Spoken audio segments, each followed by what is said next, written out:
दोस्तों, अभी अगर आपके गांव में 5 लोगों से पूछ लो कि पंचायत चुनाव कब है, तो 5 अलग-अलग जवाब मिलेंगे। लेकिन असली सवाल तारीख नहीं है।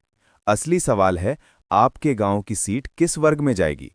क्योंकि सच मानिए, पंचायत चुनाव वोट से बाद में हारता जीतता है। सबसे पहले आरक्षण से जीत हार तय हो जाती है। इस समय पूरे प्रदेश में हजारों लोग तैयारी कर रहे हैं। कोई पोस्टर बनवा रहा है, कोई मीटिंग कर रहा है, कोई पैसा जोड़ रहा है। लेकिन एक कागज ऐसा है जो आते ही 80% उम्मीदवारों की तैयारी उसी दिन खत्म कर देगा, और वो है आरक्षण सूची। और सबसे बड़ी बात, आरक्षण सूची अभी तक जारी क्यों नहीं हुई?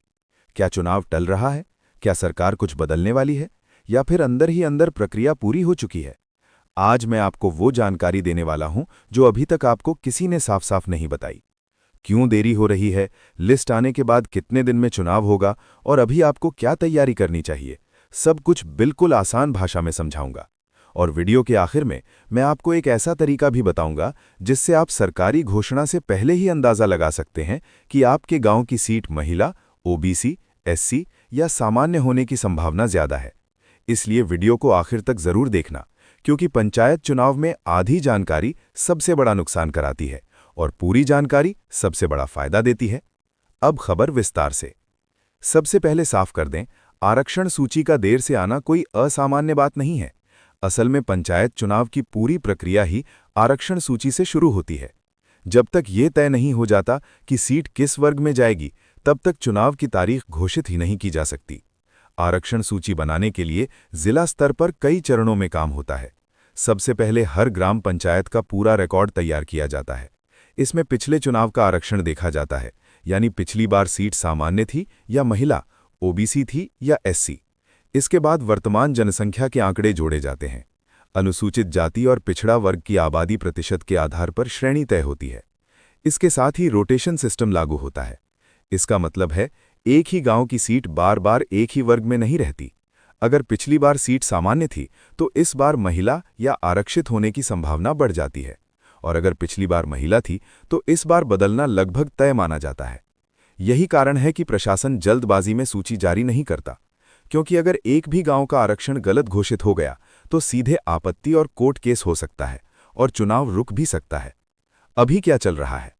अभी गांववार डेटा मिलान चल रहा है। पंचायत सचिव, लेखपाल और ब्लॉक स्तर के अधिकारी पुराने रिकॉर्ड और नई जनसंख्या का मिलान कर रहे हैं।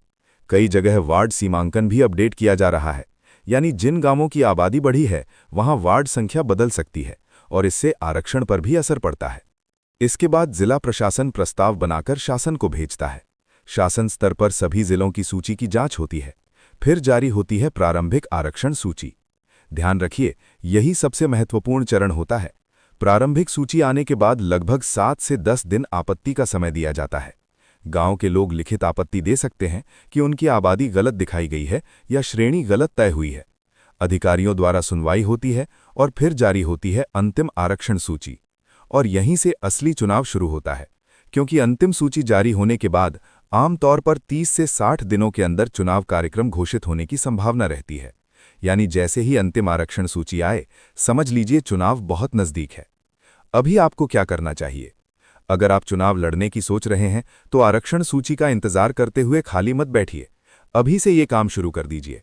अपना और परिवार का जाति प्रमाण पत्र सही करवा लें, वोटर लिस्ट में नाम और उम्र जांच लें, आधार और वोटर कार्ड की डिटेल मिलान कर लें, बिजली बिल, बैंक लोन या सरकारी बकाया हो तो क्लियर कर दें। शौचालय और आवश्यक दस्तावेज पूरे रखें। हर चुनाव में सबसे ज्यादा नामांकन फॉर्म दस्तावेजों की गलती से ही खारिज होते हैं, हार से नहीं। तो कुल मिलाकर आरक्षण सूची की देरी का मतलब चुनाव रुकना नहीं है, बल्कि तैयारी अंतिम चरण में पहुंचना है। जैसे ही सूची आएगी, गांव-गांव में बैठकों, प्रचार और रणनीति का दौर शुरू हो जाएगा। अब एक बहुत जरूरी बात समझिए, जो अक्सर लोग नजरअंदाज कर देते हैं। अधिकतर संभावित प्रत्याशी सिर्फ यही सोचते हैं कि सीट किस वर्ग में जाएगी, लेकिन असल में आरक्षण सूची आने के बाद सबसे ज्यादा बदलाव वार्ड स्तर पर होता है। कई गांवों में ऐसा होता है कि प्रधान की सीट तो आपके हिसाब से आ जाती है, लेकिन वार्ड सदस्य और बीडीसी के समीकरण बदल जाते हैं, और यही चीज चुनाव का पूरा खेल पलट देती है। उदाहरण के तौर पर, अगर आपके समर्थन वाले टोले या बिरादरी का वार्ड इस बार महिला या एससी में चला गया, तो आपका पक्का वोट बैंक कमजोर हो सकता है। इसलिए समझदार उम्मीदवार सिर्फ प्रधान सीट नहीं देखते, बल्कि पूरे ग्राम पंचायत के वार्ड आरक्षण पर नजर रखते हैं। जैसे ही प्रारंभिक सूची आए, आप अपने गांव के हर वार्ड की स्थिति जरूर जांचें। एक और महत्वपूर्ण प्रक्रिया होती है। बहुत कम लोगों को पता होता है कि प्रारंभिक आरक्षण सूची अंतिम नहीं होती। अगर आपको लगता है कि आपके गांव की श्रेणी गलत लगाई गई है या आबादी का प्रतिशत सही नहीं दिखाया गया, तो आप लिखित आपत्ति दे सकते हैं। इसके लिए ब्लॉक कार्यालय में निर्धारित समय के अंदर आवेदन देना होता है। कई बार सही आपत्ति लगाने से गांव की सीट बदल भी जाती है। इसलिए सूची आते ही सिर्फ चर्चा न करें, आधिकारिक जानकारी लेकर निर्णय लें। अब बात करते हैं प्रचार की तैयारी की। अक्सर उम्मीदवार आरक्षण सूची आते ही प्रचार शुरू करते हैं, लेकिन जो लोग पहले से सामाजिक संपर्क बना के रखते हैं, उन्हें सबसे ज्यादा फायदा मिलता है। पंचायत चुनाव सिर्फ पोस्टर और गाड़ी से नहीं जीता जाता, बल्कि व्यक्तिगत संपर्क से जीता जाता है। गांव के बुजुर्ग, महिला समूह, स्वयं सहायता समूह, किसान समूह और युवाओं से लगातार संपर्क बनाना बहुत जरूरी है। याद रखिए, पंचायत चुनाव में हर वोट व्यक्तिगत पहचान से पड़ता है।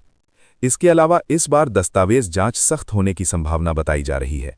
नामांकन के समय जाति प्रमाण पत्र, निवास प्रमाण पत्र, शपथ पत्र, आपराधिक विवरण, बकाया प्रमाण और बैंक खाता आदि की गहन जांच होगी। अगर एक भी जानकारी गलत पाई गई तो नामांकन तुरंत खारिज हो सकता है। इसलिए अंतिम समय का इंतजार बिल्कुल न करें। और सबसे जरूरी बात, अफवाहों से बचें। पंचायत चुनाव आते ही सोशल मीडिया और गांवों में तरह तरह की बातें फैलने लगती हैं। लिस्ट आ गई, सीट फाइनल हो गई, अंदर से पता चल गया, लेकिन जब तक ब्लॉक या जिला प्रशासन की आधिकारिक सूची जारी न हो, किसी भी बात पर भरोसा न करें। गलत जानकारी के कारण कई लोग समय और पैसा दोनों बर्बाद कर देते हैं। इसलिए अभी का सही कदम यही है, तैयारी जारी रखें, दस्तावेज पूरे करें, सामाजिक संपर्क मजबूत करें और आधिकारिक आरक्षण सूची का इंतजार करें। जैसे ही अंतिम सूची जारी होगी, चुनाव प्रक्रिया बहुत तेजी से आगे बढ़ेगी और नामांकन की तारीख भी जल्द ही घोषित हो सकती है। जो पहले से तैयार रहेगा, वही असली दावेदार बनकर सामने आएगा। इसलिए अपडेट पर नजर बनाए रखें, क्योंकि पंचायत चुनाव अचानक घोषित होता है और जो पहले से तैयार रहता है, वही असली बढ़त बना लेता है। अगर आपको ये जानकारी उपयोगी लगी हो तो वीडियो को लाइक करें, चैनल को सब्सक्राइब करें और बेल आइकन जरूर दबाएं, ताकि पंचायत चुनाव की हर सही खबर आपको सबसे पहले मिलती रहे। धन्यवाद।